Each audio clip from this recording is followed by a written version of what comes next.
everyone, you all look so lovely tonight. I am your host, Adam Smith, or some like to say, the father of economics.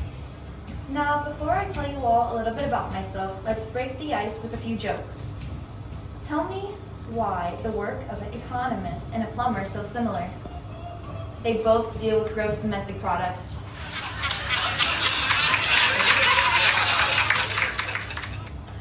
Here, I got a better one. Why did David Ricardo prefer to write only in lowercase? Because he didn't like capitalism. All right, let's get serious. I would like to tell you all about my life story. I was born June 5th, 1723, and it's rumored that I die on July 17th, 1790. I studied moral philosophy with a friend of mine named Frances Hudson, and during this time of my studies, I was given the job to be a professor at Glasgow University to teach logic, in which I gladly accepted. During this time, I created my first major piece of work in 1759 called Theory of Moral Sentiments. The theory shows how our moral actions and ideas are a product of our nature as social beings. I have devoted 10 years of my life to my most famous work, The Wealth of Nations. I created this because I wanted others to learn exactly how nations gain their wealth. For example, I wanted those to see that gold and silver were a part of wealth and that countries should boost to export goods to improve this metal wealth. My insight was that the nation's wealth was a stream of service goods that it produced, but today most people would call it gross national product. I think the only way to increase it is to live in a free market world. The Nation of Wealth is, I like to say, the most influential book ever written, with it being sold out within the first 6 months in 1776. Tons of my research was used to attack the government's role in our economy after the light was shone upon me. I settled for a job as Scotland's Commissioner of Customs, and I helped enforce laws against smuggling. 12 years of my life was consumed by this, but I continued to create philosophical works. But all good things must come to an end, but I'm just glad that my ideas of economic freedom are still being heard today.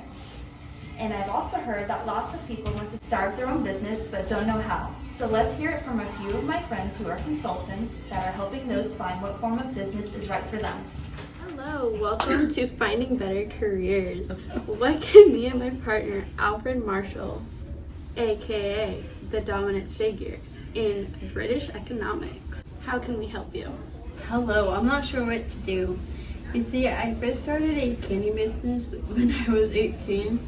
My first few attempts at it failed, but my third attempt became more of a success. When I was traveling, I found some new equipment that makes it easier to produce chocolate. Since I have this new piece of tech, it can help me keep up with all my orders. Although I don't know a whole lot about chocolate, it would take some time for me to learn more about it. With this new business, I'm planning to leave everyday operation. Since I don't know a whole lot about chocolate, it would take some time for me to learn more about it. With this new business, I'm planning to leave everyday operations such as handling production, sales, and marketing to someone else. I'm not just sure what category I should put my business under. You could do a partnership. It would be an easier and less expensive way to share ownership than a corporation.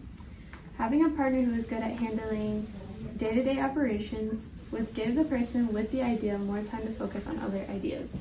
Some of these ideas could make the business more successful. Shared ownership may make it easier to find the right people to help run the business and provide an incentive for them to help make the business more successful.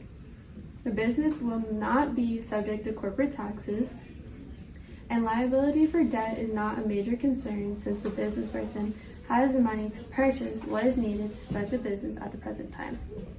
But you could choose to start a corporation where shared ownership and profits are incentives to others that help make the business successful. Funds for expansion can be raised through the sale of equity or stocks as well as debt which is bank loans or corporate bonds. The corporation may deduct the cost of the benefits it provides to officers and employees. If the founder dies, a structure exists to ensure the business continues to operate without disruption. Liability for the debt that may later be needed to expand the company is limited to what the shareholders have invested into the business. Thanks to the wonderful consultant they helped me, I now know what to do. Let's do a recap of the organizations. A sole proprietorship has individual entrepreneurship. The enterprise will be owned and run by one person, though they may allow other people to work for them later on. Whatever profit you make, you get to keep.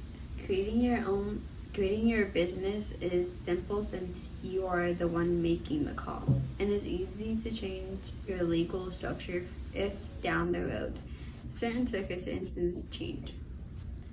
Something you might want to look out for is you might have a limited liability for debts, since there is no legal differences between private and business benefit. Some examples of sole proprietorship can be a local grocery store and a local clothing store.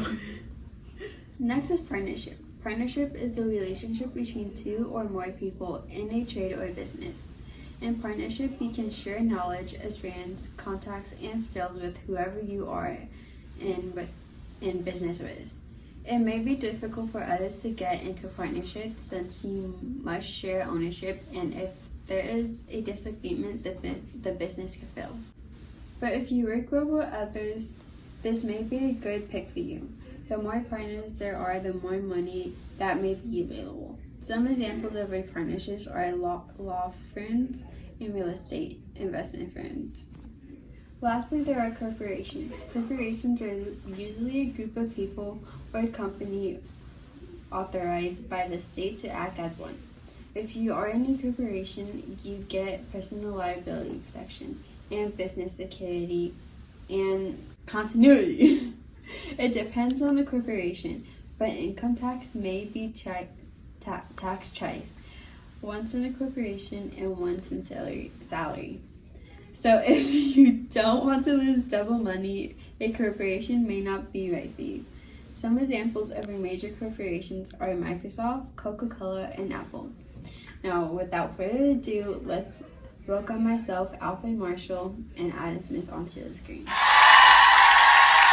Hi, I'm Adam Smith, and tonight I will be hosting Jeopardy, and the guests tonight will be Alfred Marshall and Millicent Fawcett. Types of economics 200.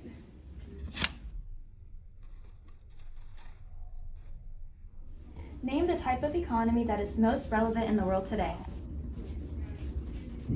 What is mixed economy? Scarcity for 200. Name the 3 basic questions about production of goods. What is what, how? Supply and demand for 400.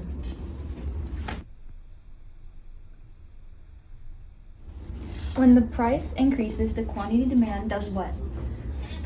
What does decreases? For 200.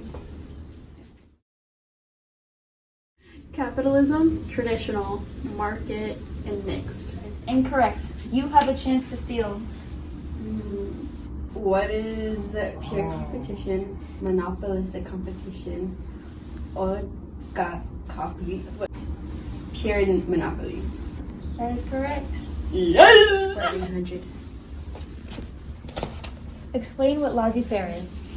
What is business without government interference? Economics, 800. Name the economic system from least to most flexible. What is command, socialism, and free market? Alright. Scarcity for 400. A nation's wealth is made up of what? What is tangible items? Demand, 800. Name the only thing that can cause movement along the demand curve. What is a change in price? Correct. Woo! Now one, the knowledge of economics. Thank you to everyone at home for watching. We hope to see you next week to discuss how to budget with a guest speaker, Ryan Reynolds.